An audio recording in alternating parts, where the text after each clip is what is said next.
There's a one-man band named Bobby Frank Brown who I'm really influenced by. He's a true weirdo, a true outsider, and he really has a kind of outsider spirit that I aspire to reach. So reach out your little hands, take a grip. And I've never heard anyone who sounds like Bobby. I'll never let you go. And he's a pretty mysterious guy. He kind of, he lived out of a van, and he had a large rig that he built himself. Watch you grow. I know you're gonna grow. And he traveled around in his van playing like on the road, and that was his tour. Was he would go like sit on the street with his homemade rig, and he would play it, and he would hand out his CDs, and that's how he gained his following. It was person to person.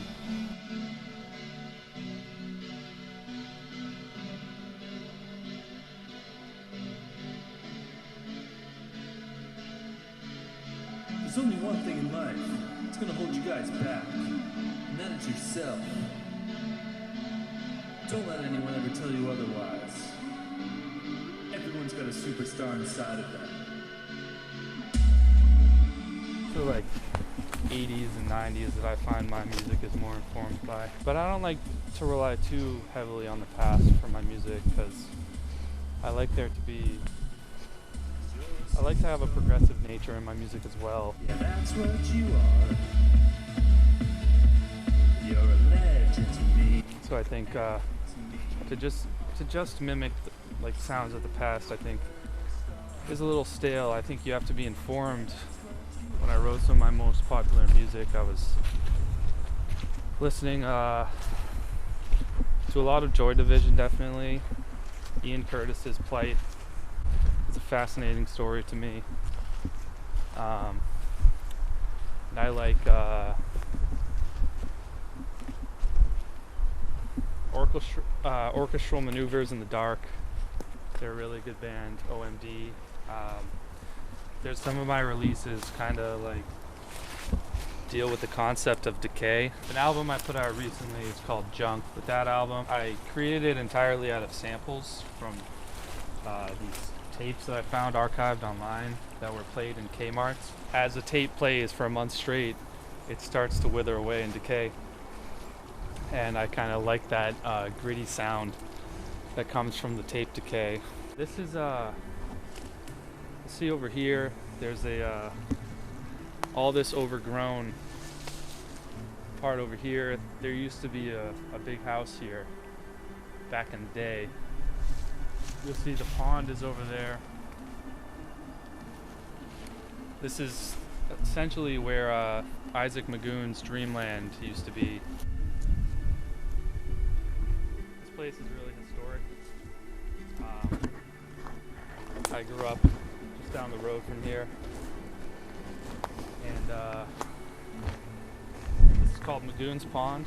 For the 80s or so, this was all just woods and farmland, and there was actually a fellow named Isaac Magoon who he built a miniature sawmill like down there. This used to be a grist mill, and then where we're going now, this master craftsman named Isaac Magoon, he built a tourist attraction called Dreamland. It's just kind of like forgotten and overgrown, but back in the 20s or so, it was actually a big tourist attraction for people all around the world. And so people from all over the world came to see his craft, which was right back here. This was once someone's home. This was once a really nice place that families came from Europe. Families came from all over to come to Dreamland, Isaac Magoon's masterpiece. But now it's just kind of ruins. Where the miniature sawmill was built, but it was like, I believe it was somewhere right along this river over here. And I found pictures of it online. And it was functioning and everything. Like, there's a picture of little girls standing next to it, and they're like taller than the thing. It's pretty cool. I definitely always felt a special energy about the end of this trail where these ruins are. I didn't really know much about what it was growing up, but I knew that it was something had been here. And so like I had always like grown up playing here, like fishing here, like being a kid wandering around these trails. But I never actually knew like the full story of what used to be here. There always has been kind of a childlike sense of wonder around this pond. This was all Magoon family land. They were an old English family. Eventually, all the land got sold. They turned it into a neighborhood. I feel really blessed to have lived near something so beautiful. History is literally everything. It makes up who we are, what the land is, our ways of life. And I think history informs a lot of my music. Definitely like sounds of the past, styles of the past. I think you have to be informed and well educated on sounds of the past and what made what popular, but I think at the same time you have to remain modern and progressive in your own way. Bands who just sound like the 60s, like that's cool and all, but at the same time, like I'm more interested in acts that incorporate sounds of the 60s, 70s, 80s, whatever, and give it more of a modern twist, Because it's already been done before, the jangle pop, sunshine pop of the 60s or whatever, folk rock. Although folk can be done whenever. I think folk is kind of a universal, timeless tradition.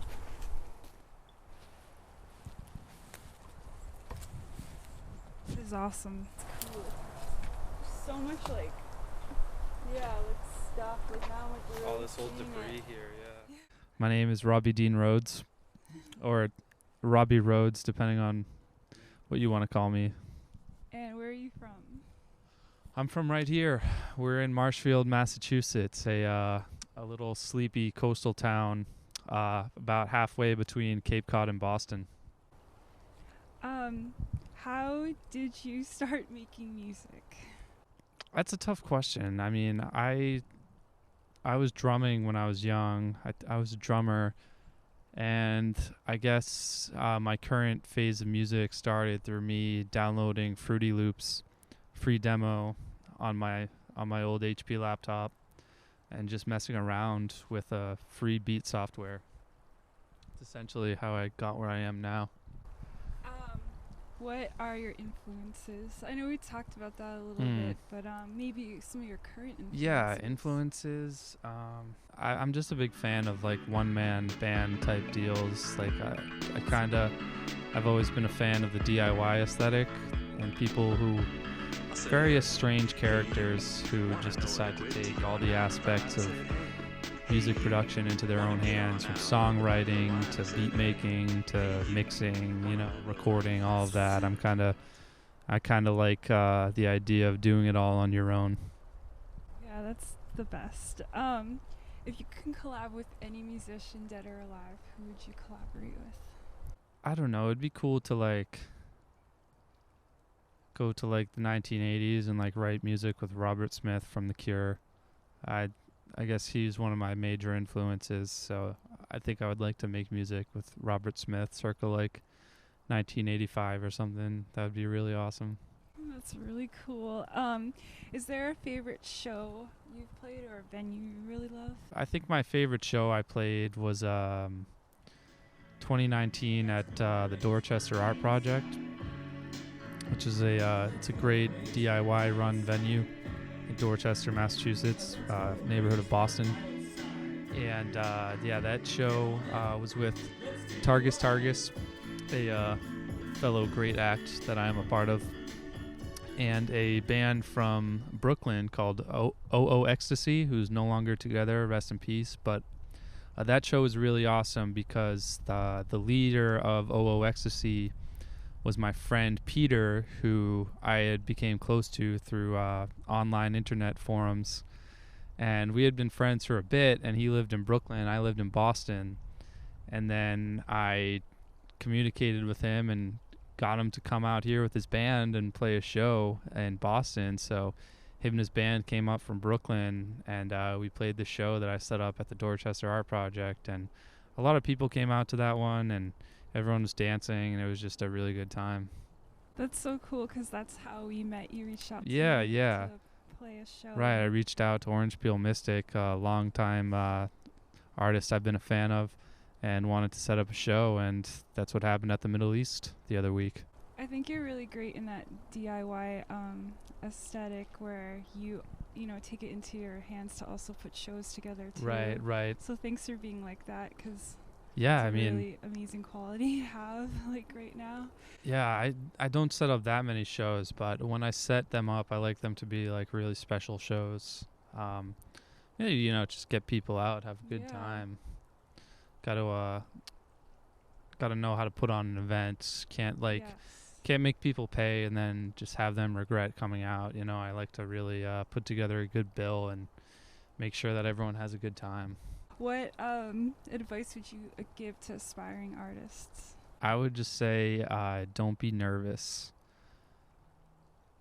People are glad to see you on stage, and I think don't think that people are judging you as hard as you think they are. Just have fun and don't take it too seriously.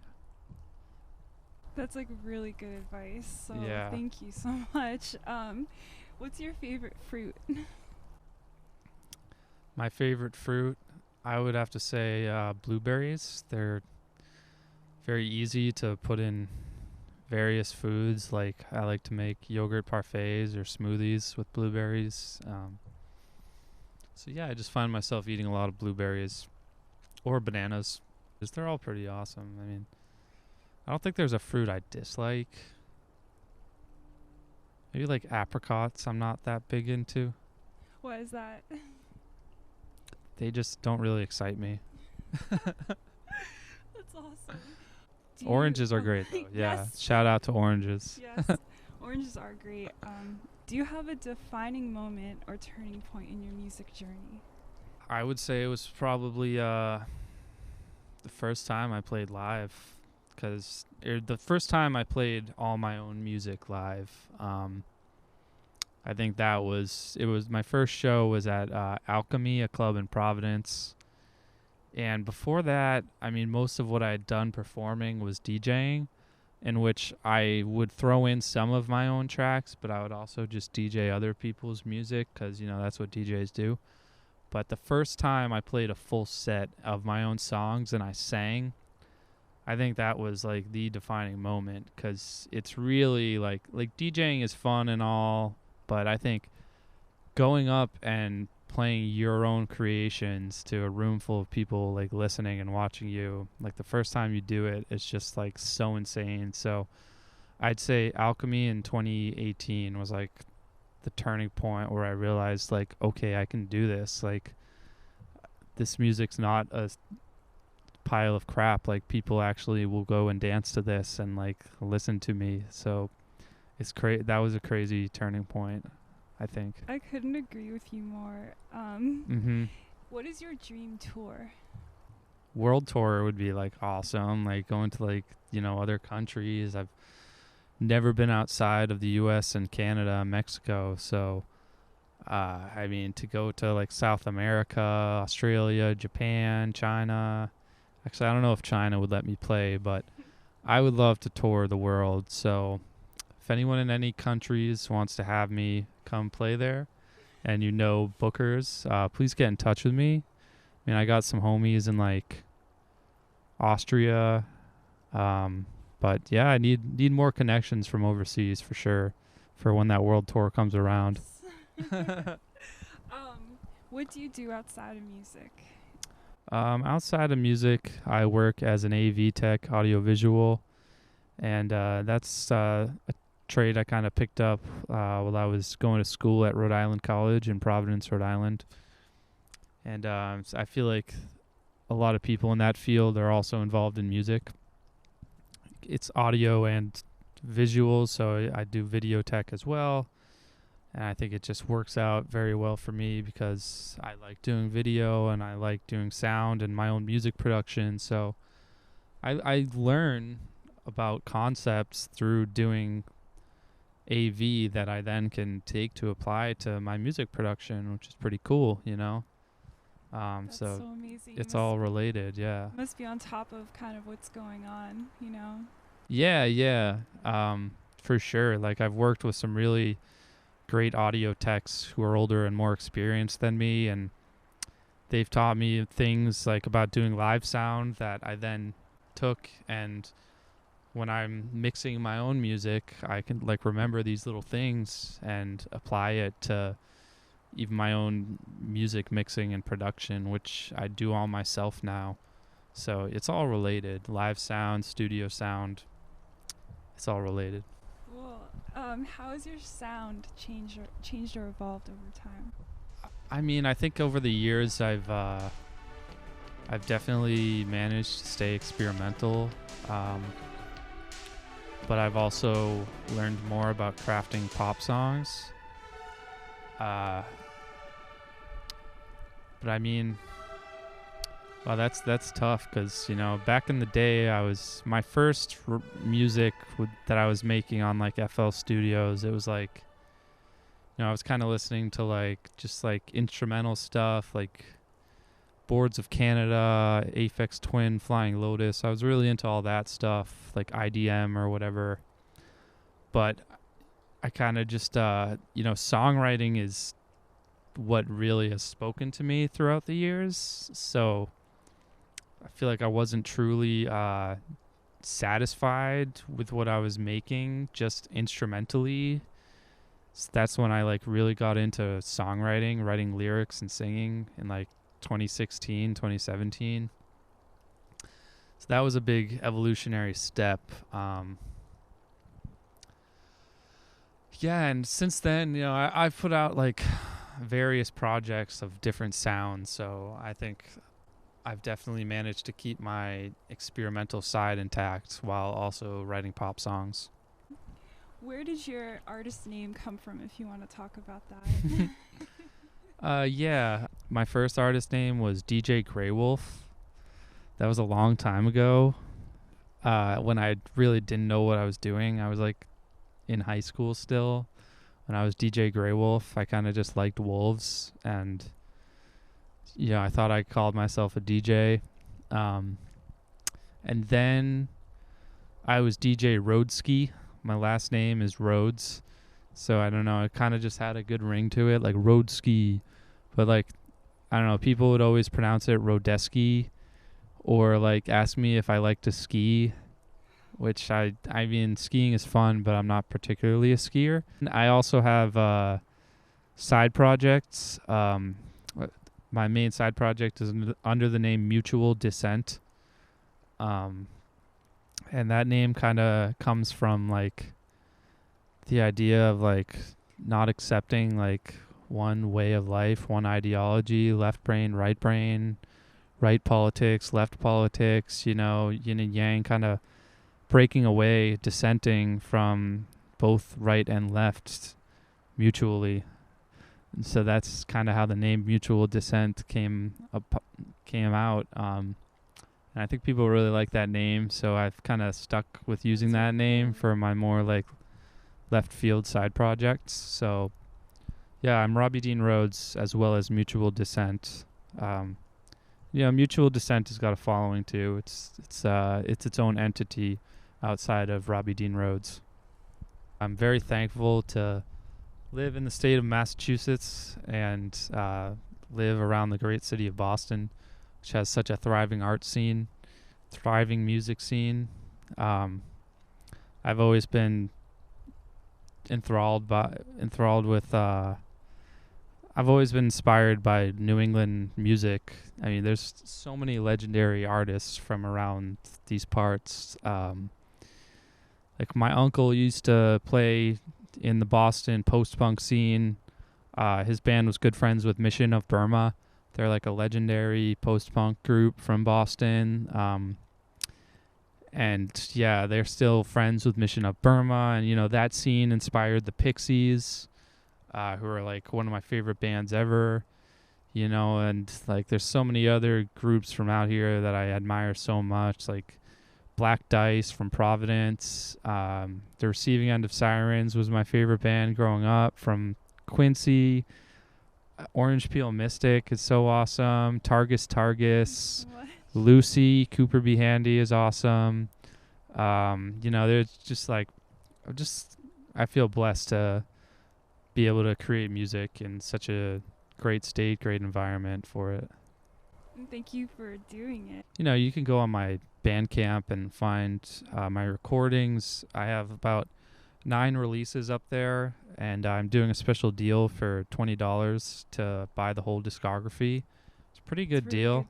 I mean, you know, my music might not be for everyone, but I'm sure you could find something there that you like.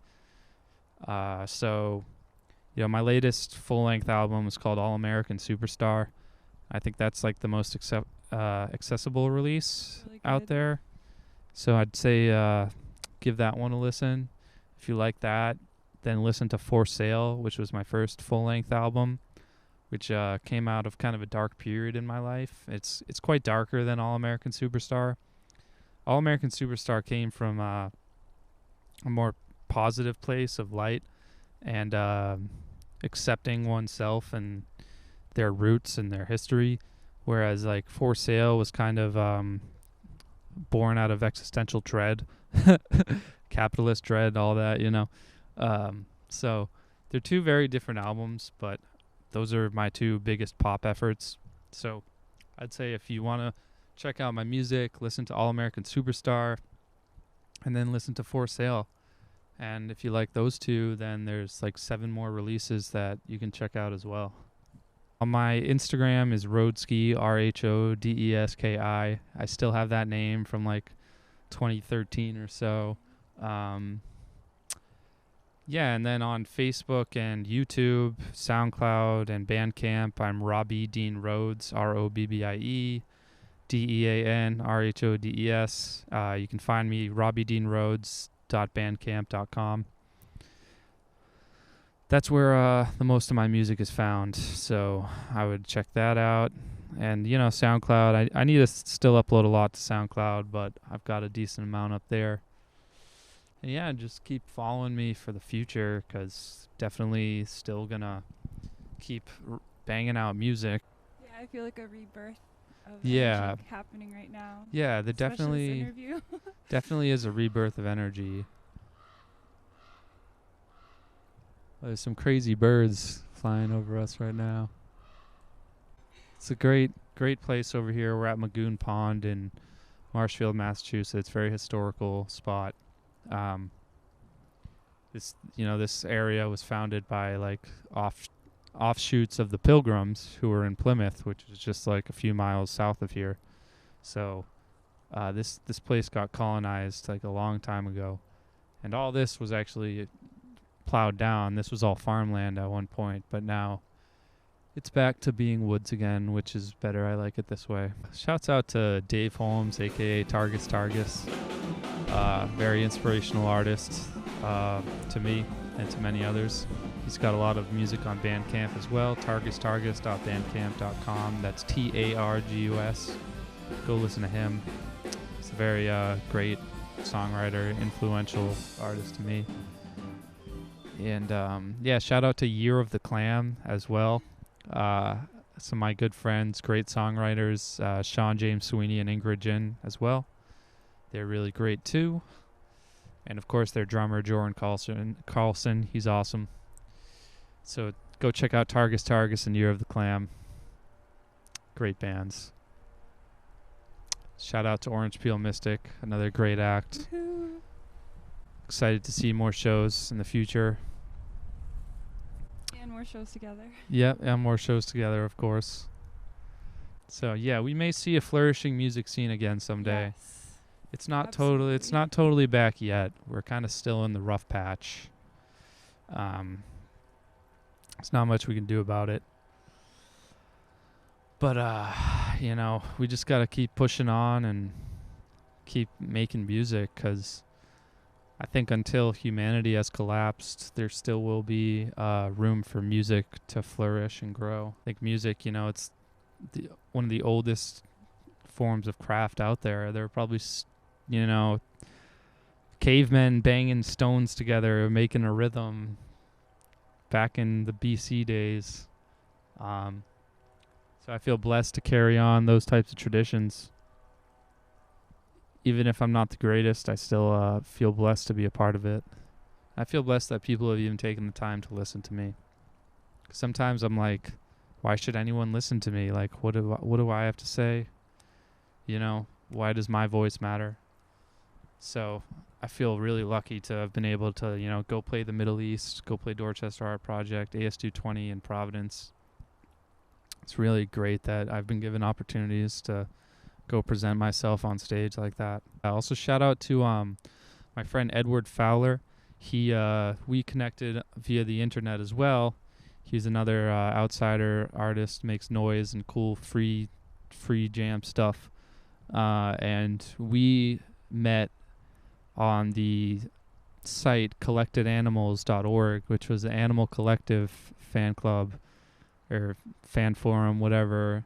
And he lived in the same city as me, same neighborhood, Providence. And so we got in contact via that site, and then he ended up setting up the first two shows that I played at Alchemy and AS220. And we played various shows together after that. So shouts out to him, Edward Fowler, a.k.a. Spongy, SPONJI, another artist I admire and has done great things setting up shows for me to play. My friend Sean and I, we were predicting last summer would be the big Renaissance, roaring 20s type deal, but it kind of didn't happen. Maybe summer 22 will be the Renaissance. It's going to be crazy when it happens. Yeah, it is. Everyone's going to be naked. It's going to be nuts. The demographic of music is also shifting as well. Like, I think people's attention spans in general are shrinking like at an absurd rate. So I think being artists that make like songs where they're intended to be listened to, like the full thing, like a full 3.5 minute song, I do think is getting like tougher to get people to take notice in the age of like TikTok and Instagram, like these TikTok songs will be like one line and it'll be a hit. Like that song will get millions and millions of views just because people want to hear that one line, That's cool, but at the same time it's kind of scary, that like people are getting such like recognition. That's all it takes. Yeah, is one little like catchy line like that. I'm just like, I don't know. I'm 27. Like, I wasn't raised in the era of TikTok. I don't feel like I'm an artist of the TikTok era. Like, That's very interesting how there can be a differentiation between like the TikTok era and the non-TikTok era. Yeah. I see that. Yeah, I think there is still hope for the youth to like appreciate like music that's not just like meme TikTok sounds, and like still appreciate indie underground music. But I guess it's kind of always been that way. When I was in high school, I was trying to get people to like, oh, check out this Animal Collective album, check out this James Blake or this Burial or this Grimes or whatever, and like not that many people I knew like cared about that stuff. So I feel like indie has always kind of been indie, and I think there still will be younger demographics that care about indie music and not just TikTok sounds. Outsider artists, I feel like we'll still have our outlets, but I guess it's hard to keep true to the weirdness that you want to put into music and to be accessible and like get listeners at the same time. I mean, you're not that accessible either. I think Lucy Cooper, your friend, he does it very well, where he's definitely weird, but some of his songs he's able to like be catchy and accessible enough to get a lot of listeners. I think he's maybe an example of how to do that well. There's a Russian band called Little Big who they're really weird, but they're also like giant. They have millions of views on YouTube. So I think they're an example of how you can remain very strange and like get like giant millions of views. Kids love that stuff too. So there's hope for us. Yeah, especially I feel like a lot of popular music will look to the underground and DIY scene. That's true. Yeah. Hopefully they don't like try and like steal our ideas, you know? Yeah, I guess I'd be honored if someone ripped me off and became famous. That would be kind of cool. You know, it'd be cool to have my music like speak to a lot of youth, I guess. The kids, they're a big demographic that I feel like I don't take into consideration enough. So I feel like my music is kind of mature, but it's also very immature at the same time. Somebody I know sent me a video of their son like dancing to one of my songs, Let's Go Out to Dinner Tonight, and he loved it. He was like a little kid, like 1 or 2 years old, dancing to it. So that made me really happy. And somebody else has told me that their kid was singing and dancing to that song as well. So that kind of gives me joy to know that little kids find happiness in my music. At least one song, you know. Having like a positive impact. Yeah, like they'll remember that for the rest of their lives. I think like dancing to that song that I wrote and created, like that's pretty cool to know that kids can connect with my sounds like that. I don't intend to make kids music, but the fact that kids enjoy a song I made is just like really awesome to know that I have that impact. Would you say a lot of making music just comes with like the passion for it, and that's maybe where success can come from? Yeah, I mean, success can come from passion. It can also come from money too. Money is a big factor in music. There's no denying it that a lot of artists, and connections too. Connections are important. We don't really have like the widest variety of connections up here in New England, but there are some. Certainly if you're in the LA or Brooklyn areas, it might be a little easier. But these days with the internet, I guess, you know, you can do anything. It's true. Yeah. I mean, I feel, you know, I'm a working man. I always have worked while making music. So the fact that even the amount of time that I've had outside of work to make music, that I've been able to get as far as I have and reach the audience that I have is really cool.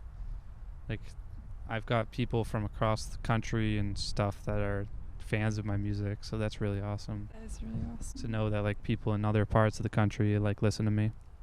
This is a cool feeling. Yes. Yeah.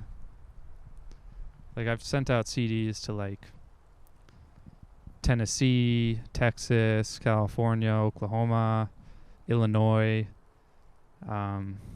different parts of the country, to just people who I've made contact with or come across me online and bought the albums, which is just like really cool to know that there's people out there in other parts of the country that have my music. It's a cool feeling. Definitely international status. Yeah, and I feel like you've got fans like through the internet from all around too as well. Maybe we have more fans than we know, because they're just, you know, they're out there and they don't. Maybe. Like, it's possible, yeah. That's good to think about. No. Yeah, it's possible, yeah. I mean, I definitely would like more, but it's not really about the number of fans. Maybe it's like as much as just having an impact on those who are listening. Even if it's not a giant amount, like it's still cool to have an impact on a amount. Yeah, like playing live music and maybe the feeling you have yourself is enough. Like that, like just to feel satisfied, like because you want to, play. Mm-hmm. And knowing that you've made an impact on anyone's life, like through your sound, is cooler than never have tried at all, you know? Yeah, I feel like we live in a really special time right now, even though it is strange. But Mm-hmm. the fact that you can build a following online, I don't. Mm-hmm. It couldn't have been like that 20 years ago. So Yeah, definitely. maybe we have more impact now than we think. That's true. And internet communities definitely have been a big part of my musical life. A crucial part, may I add. The internet is a great resource for musicians. So you definitely, that's more advice, If you don't know how to use a software, something on your software you don't know how to do, just watch a YouTube video. You can learn how to make music. You don't know how to play the piano, but you have one, watch YouTube videos. You can do it. It's just about focus. There's many positive things about today's digital world as well, I think. Like, it's cool, like, what's going on with all the cryptos and the NFTs and whatnot. You have a set of NFTs. Yeah, I don't think people are going to buy music like they do NFTs anytime soon. I Yeah. haven't figured that one out yet. Yeah. Maybe that's, like, something we could progress with, like music NFTs. Maybe. It's possible. Sound NFTs. Oh, like sell like little samples as NFTs. Or like a song. Like a song as an NFT. Yeah. Like, And then only 10 people can get it. yeah.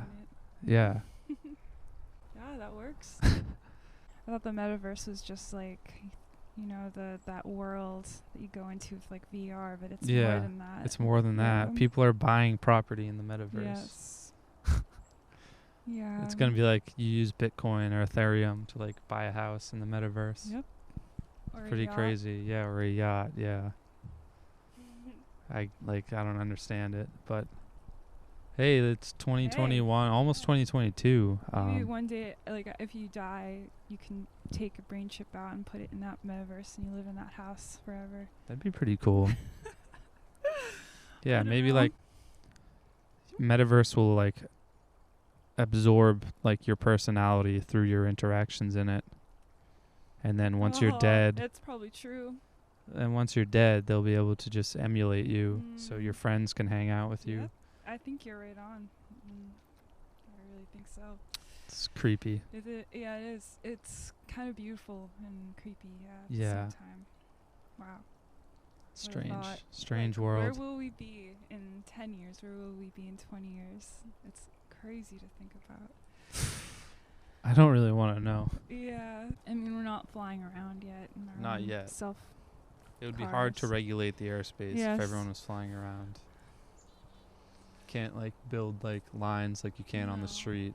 Maybe that's a part of it then. Yeah. Do you have like a favorite movie?